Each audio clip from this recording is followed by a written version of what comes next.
How can I create a profile field where the value is derived from another profile field?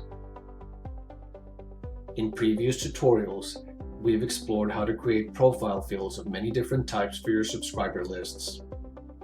Now, let's look at how we can create profile fields where the values are derived from other profile fields.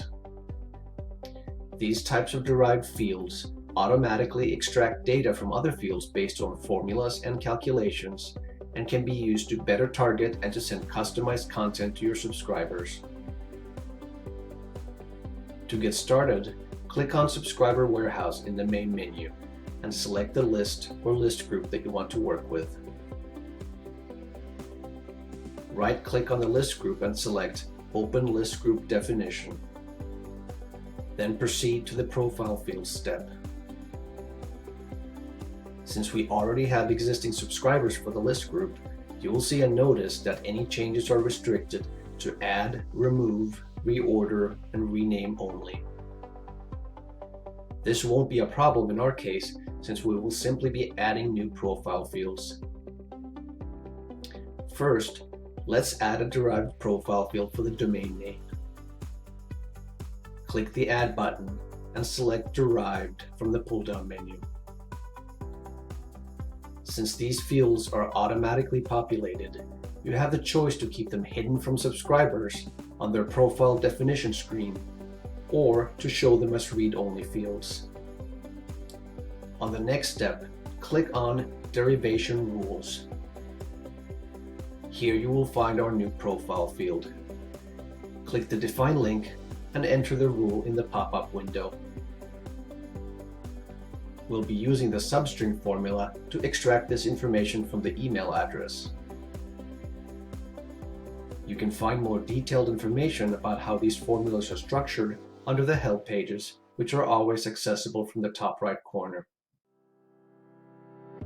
Click the Finish button to finalize the creation of the new derived profile field.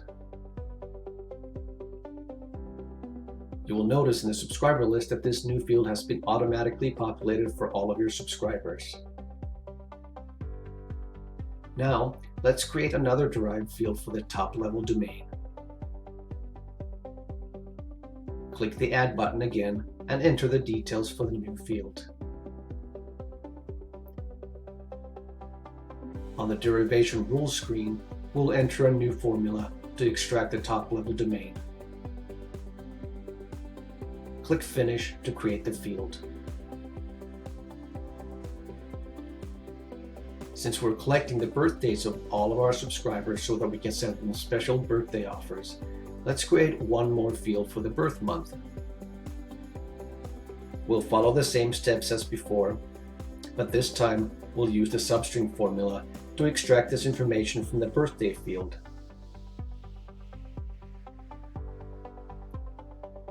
Now that we've created 3 derived fields, you can click on Demographics to get a breakdown of our subscriber base based on these 3 fields. You can use this information, for example, to send out your newsletter in batches at different times for different subscribers. North American subscribers can get their newsletter in the mornings in North America, while European subscribers can get them in the mornings in Europe. For the birth month, you can use this profile field, for example, as a condition to include special offers in your newsletter for those subscribers who have their birthdays in a given month. These types of fields will make it easier for you to more precisely target and to send customized content to your subscribers. Thank you for watching.